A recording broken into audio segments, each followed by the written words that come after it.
Hi friends, this is Swapna. Welcome back to our channel smart Telugu house wife. ఈరోజు నా morning routine మీతో share చేస్తానండి. So morning ఈరోజు అయితే టైమ్ 9:30 అవుతుంది. సో ఇంకా బ్రేక్ఫాస్ట్ అయితే ప్రిపేర్ చేయలేదు. ఈ లోపల ఇంటి పనులు, నేను ఫ్రెష్ అవడం, ఎవ్రీథింగ్ అయిపోయినాయి అనమాట. మనం కొన్ని పనులు పెండింగ్ పెట్టుకుంటే కిచెన్ పనులు త్వరగా అయిపోతాయి. కాకపోతే ఇక నేను ఉదయాన్నే లేచి ఫస్ట్ ఇల్లు క్లీనింగ్ అయిపోగానే ఫ్రెష్ అయిపోయాను. ఈ లోపల వాషింగ్ మిషన్ పెట్టేశాను, అలాగే డిష్ వాషర్ పెట్టేశాను. రెండు కూడా బై 10 o'clock నాకు కంప్లీట్ ఇంటి పని అంతా అయిపోతుంది అనమాట. సో వాషింగ్ మిషన్ నేను ఫ్రెష్ అయిపోగానే అయిపోతుంది కాబట్టి తీసుకెళ్ళి బట్టలు ఆరేసేస్తాను. అవి అయిపోయిన తర్వాత డిష్ వాషర్ అయిపోతే అవి నిదానంగా అయినా తీసుకుంటాను, ఎందుకంటే ఆల్రెడీ ఆరిపోయే ఉంటాయి కాబట్టి వాటితోటి ఇబ్బంది లేదు. సో ఇవాళ మా బ్రేక్ఫాస్ట్ ఏంటో చూస్తూ రండి. చాలా రోజుల తర్వాత ఇడ్లీ చేస్తున్నాను. మా ఇంట్లో మోస్ట్లీ చపాతీ లేదంటే మినపరొట్టె, ఇట్లా ఉప్మా, ఇలా డిఫరెంట్ చేస్తూ ఉంటాను. ఈ ఇడ్లీ ఏంటంటే చేయొచ్చు, బట్ కొంచెం అర్లీగా త్వరగా అరిగిపోతుంది కాబట్టి మా వారు ఆఫీస్ నుంచి వచ్చే టైంకి ఎక్కువ ఆకలి అని అనిపిస్తుందని, తనకి ఆకలి హోల్డ్ చేయగలిగేలా ఉండాలని చెప్పి కొంచెం కర్రీతోటి చపాతీ ఎక్కువ ప్రిఫర్ చేస్తాను. మనమంటే ఏదో ఒకటి తింటూ ఉంటాం, తనకి చెప్తూ ఉంటాయి ఏదైనా తీసుకొని వెళ్ళి మధ్యలో తినొచ్చు అంటే మళ్ళీ అలా యాక్సెప్ట్ చేయరు. సో త్వరగా అరిగిపోయి మళ్ళీ మనకి అన్నం టైంకి వచ్చేసరికి ఆకలి ఎక్కువ ఉంటుందని కొంచెం తక్కువ టైమ్స్ ప్రిఫర్ చేస్తాను అనమాట. సో నిన్న ఇడ్లీ పిండి రుబ్బి అప్పటికప్పుడు వేశాను. మనం వెంటనే వేసుకుంటే కొంచెం గట్టిగా అనిపిస్తాయి. తర్వాత డే అంతా బయట పెట్టాను కాబట్టి చక్క పులిసింది పిండి, బాగుంది. ఈరోజైతే మళ్ళీ ఇంకోసారి వేసుకుందామని చెప్పేసి ఇడ్లీనే వేసుకుంటున్నాను అనమాట. మనం కొద్దిగా గీ కానీ నూనె కానీ ప్లేట్స్కి రాసామనుకోండి, ఇడ్లీలు తీసుకున్న తర్వాత ఎక్కువ అతుక్కోవు, మనకి క్లీనింగ్కి కూడా ఈజీగా ఉంటుంది ఇడ్లీ పాత్రలు అనేవి. సో మీలో కొంతమంది డిష్ వాషర్లో పెట్టుకోవచ్చు ఇడ్లీ ప్లేట్స్ అన్నారు. డిష్ వాషర్లో అయినా ఇడ్లీ ప్లేట్లు పెట్టుకోవచ్చు, కానీ కొంచెం ఆ రవ్వగా ఉన్నది మనం కొంచెం స్క్రబ్ చేసి పెట్టాలి. మీలో ఎవరైనా చూడకపోతే డిష్ వాషర్కి సంబంధించి నేను పూర్తి ఇన్ఫర్మేషన్ ఒక వీడియోలో చెప్పాను, అంటే అసలు ఎలా చేసుకోవచ్చు, ఏంటి, వాట్ ఈజ్ వాట్ అనేది.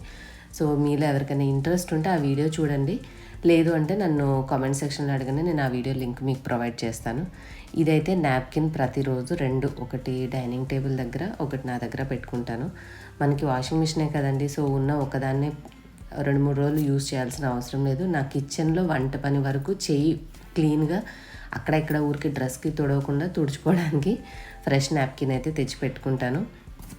అండ్ కబోర్డ్స్లో కూడా షెల్ఫ్స్లో మనం పెట్టిన గిన్నెలైనా, స్పూన్లైనా, ప్లేట్లైనా ఏవైనా నేను తీసి యూస్ చేసే ముందు ఒకసారి కడుగుతాను. కాబట్టి వాడే ప్రతిదీ తుడవడం, సో తడి అవుతూనే ఉంటుంది. సో అందుకని నాప్కిన్ రెడీగా పెట్టుకుంటాను. ఎందుకంటే ఇలా డోర్ తీయంగానే ఒక్కొక్కసారి బొద్దింకలు అవి తిరగడం చూస్తూ ఉంటాం కదండి. సో అవన్నీ తిరుగుతూ ఉంటాయి, బల్లులు తిరుగుతూ ఉంటాయి.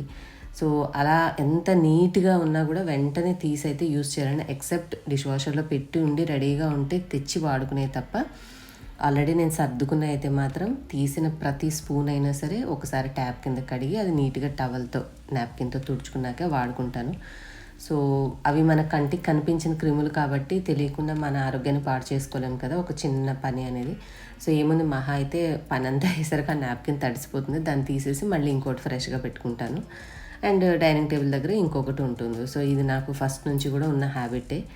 ఈరోజు చక్కగా మళ్ళీ ఒక 2 plates మా ఇద్దరికి కాకుండా ఇంకొక 2 ఎక్స్ట్రా వేసుకుంటాను ఇడ్లీ. ఎందుకంటే మళ్ళీ తినాలి అని అనిపిస్తే ఈవినింగ్ టైం స్నాక్స్ ఏం, బాబు హాస్టల్లో ఉంటున్నాడు కాబట్టి స్పెషల్గా ఏం ప్రిపేర్ చేయట్లేదు కదా. సో నేను చేసేదే వెరీ రేరు, అలాంటప్పుడు తినాలి అనిపిస్తే ఉంటాయని చెప్పేసి ఒక 2 బ్యాకప్ కోసం నేను ఎక్స్ట్రా వేసుకుంటాను.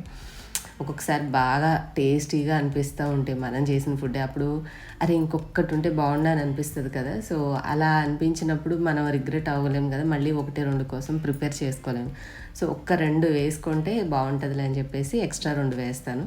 అండ్ అడుగున ప్లేట్ అయితే పొట్టిగా వదిలేస్తాను. ఎప్పుడన్నా ఇక అందరూ ఉన్నప్పుడైతే మంట సిమ్లో పెట్టి అడుగున దాంట్లో కూడా వేస్తాను, కాకపోతే అది పెద్ద గుంటగా ఉండదు.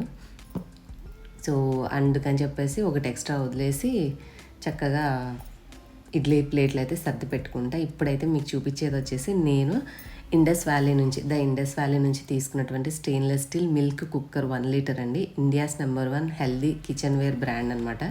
సో డబుల్ వాల్డ్ ఉంటుంది. దీంట్లో మనకి అన్నీ కూడా ఫుడ్ గ్రేడ్ స్టెయిన్లెస్ స్టీల్ ఉంటుంది, stay cool bakelite handle ఉంటుంది, విజిల్ ఉంటుంది మనకి ఆవిరిపోవడానికి, మెజరింగ్ కప్ ఇస్తారు, అలాగే గ్యాస్ మీద పెట్టుకోవచ్చు, ఇండక్షన్ మీద పెట్టుకోవచ్చు, చాలా ఈజీగా క్లీన్ చేసుకోవచ్చు అనమాట. సో ఇప్పుడే ఓపెన్ చేస్తున్నాను. మీకు ఒకవేళ కావాలంటే దీని లింక్ నేను డిస్క్రిప్షన్లో ఇస్తాను. అలాగే మీకు స్క్రీన్ మీద మోర్లా స్వప్న అనే కోడ్ ఉంటుంది. ఈ కోడ్ ఉపయోగిస్తే మీకు అడిషనల్గా కొంత డిస్కౌంట్ కూడా వస్తుంది. ఆ వివరాలన్నీ కూడా మీకు డిస్క్రిప్షన్లో ఉంటాయి, చూడండి. ఇది చూడడానికి చాలా చిన్న గిన్నెలాగా చేతిలో సరిపోయేంత ఉంది, కానీ ఇది 1 లీటర్ కెపాసిటీ అని అన్నారు. సో మరి 1 లీటర్ పడుతుందా లేదా చూద్దాం అని చెప్పేసి నేను 2 ప్యాకెట్లు అయితే మిల్క్ తెప్పించాను. సో లీటర్ పాలు రెగ్యులర్గా ఏంటంటే లీటర్ పాలు నేను పెట్టినా కూడా సిఐడి వాళ్ళు ఎలా, సిఐడి కదా ఇన్వెస్టిగేషన్ చేసేవాళ్ళు ఎలా అలర్ట్గా ఉండి చూస్తూ ఉంటారో అలా ఒక కన్నేసి చూస్తూ అటు వెళ్తూ ఒకసారి ఇటు వెళ్తూ ఒకసారి నేను చూసుకుంటూ ఉంటాను. అప్పటికి ఒక్కొక్కసారి పై వరకు వచ్చి పొంగి అక్కడంతా మనకి మీగడ పట్టేసేసి ఇబ్బందిగా అనిపిస్తూ ఉంటుంది. అదంతా మనం వెంటనే క్లీన్ చేసుకోకపోతే గట్టిగా పట్టేసింది అనమాట. సో ఈ ప్రాబ్లమ్స్కి అన్నిటికీ చెక్ చెప్తూ ఈ మిల్క్ కుక్కర్ అయితే తీసుకున్నాను. ఇదేం కొత్తదేం కాదండి, ఎప్పటి నుంచో ఉంది. కానీ స్టెయిన్లెస్ స్టీల్లో మనకి హెల్త్కి కూడా ఇబ్బంది ఉండదు కదా. సో ఇంతకుముందు అల్యూమినియం ఉండేవేమో. సో ప్రజెంట్ అన్నీ మనం స్టీల్వి ప్రిఫర్ చేస్తున్నాం కాబట్టి ఇది కూడా స్టీల్లో తీసుకున్నాను. క్లీనింగ్ ఈజీగా ఉంది, చక్కగా మెజరింగ్ కప్ ఇచ్చారు. పక్కన ఒక చిన్న మనము వడకట్టుకునే లాంటిది స్ట్రైనర్ కూడా ఇచ్చారు కాబట్టి దాని సహాయంతో మనం వాటర్ అనేవి ఇందులోకి డబుల్ బాయిలింగ్ అంటాం కదా. సో లోపల నీళ్ళు అనేవి పోసేసుకుంటే కరెక్ట్గా ఈ గ్లాస్ ఇచ్చినంత ఫుల్ వాటర్ సరిపోతుంది. ఆల్రెడీ నేను యూస్ చేశాను కాబట్టి చెప్తున్నాను. పాలు ఇక పొంగడం అనే సమస్య అయితే ఉండదు. మనం ప్రతిసారి పాలు కొంచెం పొంగినా కూడా ఆ స్టవ్ మీద మనం పెట్టుకున్న స్టాండ్లు కింద పొయ్యి గట్టు చివరి వరకు సింక్ అంతా క్లీన్ చేయాలి. ఎందుకంటే పాలు స్మెల్ వస్తాయి కాబట్టి ఎవ్రీథింగ్ ఆ చివరి నుంచి ఈ చివరకు చక్కగా మొత్తం కారిపోతాయి, ఎంతో ఇబ్బంది. సో ఆ సమస్యకు చెక్ పెట్టడానికి ఇదైతే తీసుకున్నాను. నాకైతే యూస్ చేసిన తర్వాత అమ్మయ్య ఇంకా ఇక నుంచి పాలు పొయ్యాయని పొయ్యి తుడవాల్సిన కడగాల్సిన అవసరం ఉండదు. అవి పోవడం ఏమో కానీ మనకి డబల్ పని అయిపోతుంది. అది ఒకవేళ చేద్దామంటే మాడిపోయి మిగతా కుకింగ్ చేసే లోపల ఇంకా గట్టిగా అయిపోయి ఇంకా కష్టం అయిపోతుంది అనమాట క్లీనింగ్ చేయడము. సో ఇవన్నీ నేను చెప్పడం అని కాదు, మీకు తెలిసిందే కదా. సో పాల కుక్కర్ కదా, ఎంతైనా ఫస్ట్ టైం యూస్ చేస్తున్నాం కాబట్టి పాలు మనము శుభప్రదంగా భావిస్తాం కదా. అందుకని చెప్పేసి కాస్త గంధము కుంకుమ బొట్టు పెట్టి పాలు పోసిన తర్వాత కాద్దామని చెప్పేసి క్లీన్ చేసి ముందు కొద్దిగా అడుగున మనం వాటర్ పోస్తాం కదా. సో దీనికి కూడా అలాగే పెట్టేసేసి పాలైతే ఇందులో పోసాను. పర్ఫెక్ట్గా 1 లీటర్ పాలు మనం ప్యాకెట్ విన్ కంప్లీట్గా పొయ్యంగా మనం ఇంకొంచెం నీళ్లు తిప్పి పోస్తూ ఉంటాం కదా, బాటిల్లో అయినా గిన్నెలో అయినా. సో అలాగా కొద్దిగా ఎక్స్ట్రా వాటర్ కూడా పట్టాయి అనమాట. ఇబ్బంది ఏం లేదు. మంచిగా 1 లీటర్ పాలు చక్కగా దీంట్లో కాసుకోవచ్చు. చూడడానికి చిన్నగా ఉంది కానీ ఇది లీటర్ పాలు కాచిద్దా అన్న డౌట్ వచ్చింది నాకైతే బాగా నచ్చిందండి. సో కొంచెం బిజీగా ఉండేవాళ్ళు ఎంతసేపు గిన్నె కరెక్ట్గా సరిపడా సైజ్ లేక ప్రతిరోజు ఏదో ఒక ఇష్యూ తోటి పాలు పొంగించుకోవడం ఇబ్బంది పడేవాళ్ళు ఇదైతే తీసుకుంటే ఆ సమస్యలన్నీ కూడా పోతాయి. నాకైతే హ్యాపీ అనిపించింది. మంచిగా కన్వీనియంట్గా ఉంటుంది. స్టెయిన్లెస్ స్టీల్ది విజిల్ ఉంటుంది కాబట్టి విజిల్ వచ్చింది అంటే మనకి ఇక పాలు కాగాయని అర్థం అనమాట. కాసేపు విజిల్ వచ్చిన తర్వాత చూసుకొని ఆఫ్ చేసేసుకోవచ్చు. ఇంకా మంచి బ్రాండ్. సో ఇంకంతకంటే కావాల్సింది ఏమని చెప్పండి. మీకు ఒకవేళ ఇంట్రెస్ట్ ఉంటే డిస్క్రిప్షన్లో లింక్ ఉంటుంది. అలాగే నా కూపన్ కోడ్ యూస్ చేసి హ్యాపీగా షాపింగ్ చేసుకోండి. మీరు కూడా ఈ పాలు పొంగిపోవడం అనే టెన్షన్ నుంచి హ్యాపీగా నాలాగా రిలీఫ్ అయిపోండి. ఎన్నో ఉంటూ ఉంటాయి కిచెన్ ఐటమ్స్. వాటిల్లో మనకి మస్ట్ అండ్ షుడ్గా కొన్ని మాత్రమే ఖచ్చితంగా తీసుకుంటే బాగుండు అని మాత్రం అనిపిస్తాయి. కొన్ని ఏంటంటే ఉన్నా లేకపోయినా మన ఇంట్లో ఉన్న వాటితో నడిచిపోతుంది. అదేం మేము చూపించినంత మాత్రాన్ని మీరు ఖచ్చితంగా తీసుకోవాల్సిన అవసరం కానీ మీకేం ఉండదు. కానీ ఇట్లాంటివి అయితే బాగా ఉపయోగపడతాయి. ఎందుకంటే ఆ ట్రబుల్స్ నేను కూడా ఫేస్ చేశాను కాబట్టి నాకు అర్థమైంది కాబట్టి మీతో షేర్ చేస్తున్నాను. సో చూడండి, ఆలోచించి చక్కగా తీసుకోండి. డెఫినెట్గా మనం లీటర్ కంటే ఎక్కువ కాచుకోము కదా పాలు రోజువారీ మీద. సో ఇంకా ఎక్కువ తీసుకున్న వాళ్ళకైతే నేను చెప్పలేను, కానీ లీటర్ వరకు అయితే ఇది హ్యాపీగా కొనుక్కోవచ్చు. ఇంకా ఇడ్లీ అయిపోయింది.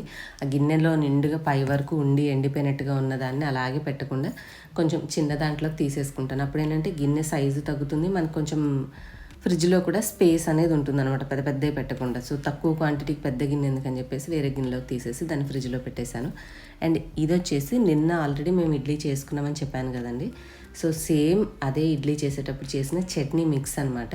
ఇంకేమి వేయాల్సిన అవసరం లేదు, ఎవ్రీథింగ్ అందులో ఉన్నాయి. కాకపోతే నిన్న టేస్ట్ చేసినప్పుడు కొంచెం చట్నీ తక్కువ ఉప్పు అనిపించింది, అందుకని చెప్పి కొద్దిగా ఆ మిక్స్లో ఉప్పు వేశాను. వేయించిన పచ్చిమిర్చి ముక్కలు, అలాగే పల్లీలు, కొద్దిగా పచ్చి కొబ్బరి, కొంచెం చింతపండు, 2 వెల్లుల్లి రెబ్బలు, ఉప్పు అన్నీ వేసేసి గ్రైండ్ చేసి పెట్టాను అంతే. సో గ్రైండ్ చేసింది మరీ పేస్ట్లా కాకుండా బరకగా గ్రైండ్ చేసేసి ఆ రోజుకి అంటే నిన్నటికి కావాల్సినంత గ్రైండ్ చేసుకున్నాను. మేమిద్దరం తినేసాము. ఎందుకంటే ఇది కూడా నేను ట్రయల్ చేశానండి. ఎప్పుడన్నా చూసుకోకుండా కొంచెం పల్లీలు చేతిలో ఎక్కువ పడిపోయినా, పల్లీలకి మనం కొంచెం కొబ్బరి యాడ్ చేయగానే చట్నీ ఎక్కువ అవుతూ ఉంటుంది. సో ఆ ఎక్కువైన చట్నీని నేను తీసి గిన్నెలో పెట్టి ఫ్రిడ్జ్లో పెట్టిన, అదేంటో మామూలుగా కూరగాయలతో చేసిన చట్నీలు అయితే 1-2 డేస్ అయినా తినబుద్ధి అవుతుంది. కానీ ఈ పల్లీ చట్నీ ఏదో ఒకలాంటి స్మెల్ లాగా, అది బాగుందో బాగాలేదో అని అనిపించి కొద్దిగా మిగిలింది తీసి ఫ్రిడ్జ్లో పెడతాను ప్రాణం ఒప్పక పడేయలేక. కానీ అది నెక్స్ట్ డే తింటాను, నాకు అంత రుచిగా ఫ్రెష్గా అనిపించదు అనమాట.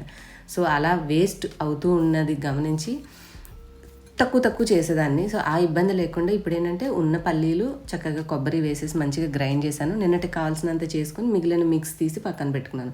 ఇప్పుడు ఏముంది, కొద్దిగా ఉప్పు తక్కువగా ఉందని చెప్పేసి నిన్న తిన్నాం కదా, కొద్దిగా ఉప్పు వేసేసి మంచిగా మెత్తగా గ్రైండ్ చేసుకుని కాస్త తాలింపు అయితే పెట్టేసుకున్నాను. అంతే, సింపుల్గా ఇమీడియట్గా చట్నీ అయిపోతుంది. అంటే ఈ ట్రిక్ మీరు నాకు తెలిసి ఇలా గ్రైండ్ చేసుకుంటే ఒక 1 వీక్, ఒక 4 to 5 days are 5 to 6 days ఈజీగా ఫ్రిడ్జ్లో కూడా స్టోర్ చేసుకోవచ్చు, ఏం పాడవదు.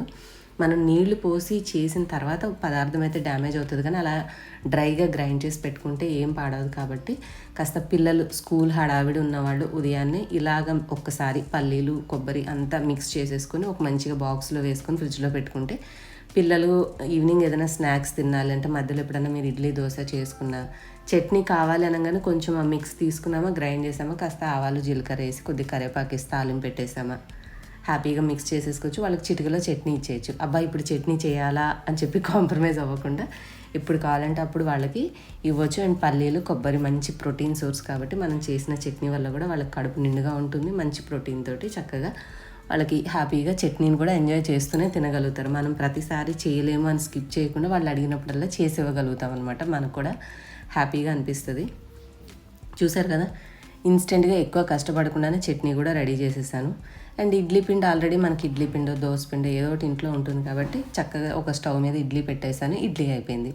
హ్యాపీగా వేడివేడి ఇడ్లీలు, చట్నీ, అండ్ నా దగ్గర ఆల్రెడీ కారం పొడి ఉంది. సో కొత్తిమీర కారం అని చెప్పి తీసుకొచ్చుకున్నారు మా ఆయన. బయట మామూలుగా మనకి స్వగృహ ఫుడ్స్ అలాంటి చోట అమ్ముతూ ఉంటారు కదా, సో అది వేసుకొని మంచిగా మా బ్రేక్ఫాస్ట్ అయితే మేము ఎంజాయ్ చేసేసాము. హోప్ ఇవాళ వీడియోలో మీకు మంచి ఇన్ఫర్మేషన్ షేర్ చేశాను అనుకుంటున్నాను. వీడియో నచ్చితే లైక్ చేసి మీకు తెలిసిన ఫ్రెండ్స్ అండ్ ఫ్యామిలీకి కూడా షేర్ చేయండి. నెక్స్ట్ వీడియోలో మళ్ళీ కలుద్దాం. Till then keep smiling and thank you all for watching. Bye.